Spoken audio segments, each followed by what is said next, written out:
usize nalo milota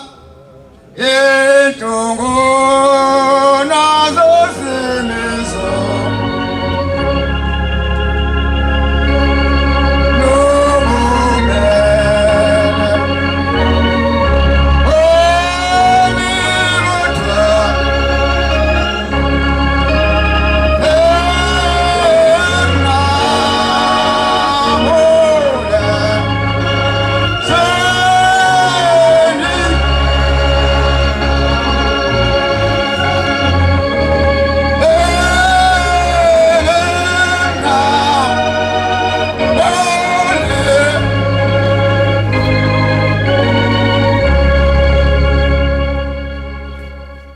manje bayazi lo somela uthubani ngiyakhe ngosephameni uphoto finish kodwa ke sekathi ngizoke ngibe long distance namhlanje ngiyacabanga lo hlala phansi usengithintile ukhulume ngento engithunywe yona manje angathi beyithathaphi kade ngisentabazwe mina kuthangwa kuthanga kodwa ngisendlini la ngilala khona kodwa ngishumayela entabazwe ngishumayela ukufika kwaShembe kulomhlaba ake ngithi ke ngisheshise ngoba nguphoto finish niyabona maKristu amahle aseNazaretha ningakhathazeki lokho kwenzekayo lapha phakathi kwethu akusinto entsha uJesu uqobo lwakhe wavukela abafundi bakhe azange thindwa abantu abasemaceleni ngicela banikhululeke nje ngoba kuye ukuthi manje ngifuna ukukhuluma iqiniso bese ngithi ngiyabheka ngapha ezemuntu wenile nasenelisiwe ngifuna ukukhuluma iqiniso kanti nangu uPrime wethu uNdunankulu nami namanje benizophodloza sekonakele nangu uDr uNgqongqoshe nami ngakho ke sengizohlala ngazi kuba ngine art ya uthi mawukhuluma uthayime mama nibhodloze nje wash out inkosi yasekuphakameni umqali wendlela njoba kukhulunywa ngokufika kwakhe kuthiwa ukufika kwakhe ezodala ibandla lamanethu kuzalwa manje bengishumayela leyo nto le ukuthi uShembe nje ababelokhu bethi nje ukhisimusi akekho umuntu osekwakhuluma ukuthi uShembe ngesikhathi ezesuke eyemthwalume yini la waqala khona wakwenzekeni phezulu entabazwe la intabazwe kuthiwa seHersmith kukhona inkosazane yasemnambithi yakwaSmith la intabazwe kukhona indoda uHeli ima isuka lenkosazane lapha izogana la wase kuba iHersmith ngakho ke angiqonda ukubeka lo history kanjalo khona ngiqonda indaba lokuthi Shembe nje azafike kuleli zwe la eNantali esuka eFreestad kwakwenzekeni uShembe ke nangu yake unyaka wonke uShembe esonta namawiseni enkonzweni kaJohn Wesley Methodist uma uShembe lapho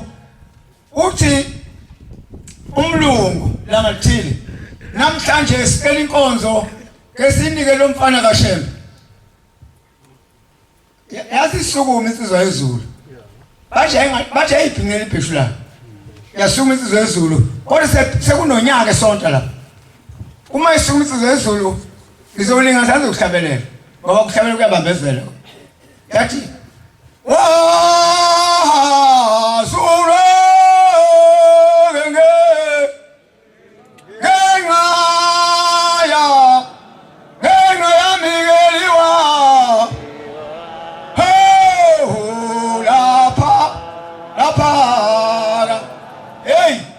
amadoda aquma niyazi uhayiza kwendoda uthi shuthela ndaweni amadoda hayiza omama basukuma bama ngenyawo bahayiza bahlanza amagazi bahlanza ifuba uma sebeqedile uthi umfundisi womlungu hawu mfana kaShembe umoya kaJesu swafika emhlabeni na uthi uShembe kade wafika mfundisi kodwa abawuboni yezwa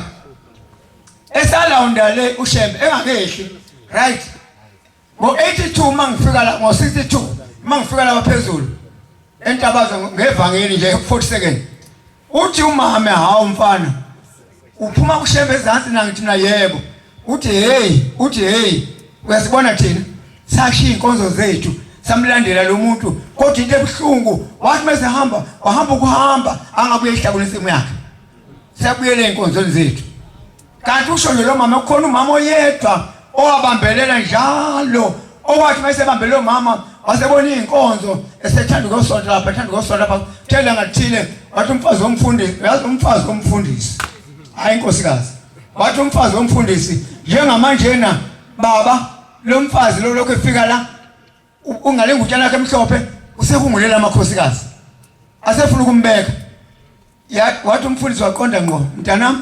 uma usathanda ukusonta nathi lengubo yakho ishiya ekhaya wathi kumama ngenhliziyo cha ngoba ngiyathanda ukhonza kuzothi njalo ngesonto ngiphume ngayigqokile ngiyenkonzweni uthelele wathathwa ngalisonto wesudumo uthemeza udumo wathi uyafika wayibona ngamthatha itelebhela iza kuyimhlangabeza yena mesifike amasango sevulekile yathi hawu mntana iphi ingubo yakho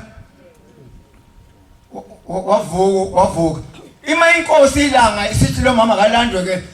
yamthengela ingubo yasithi sewuphungelihle lalela ke sengiyavala angani nguphoto finish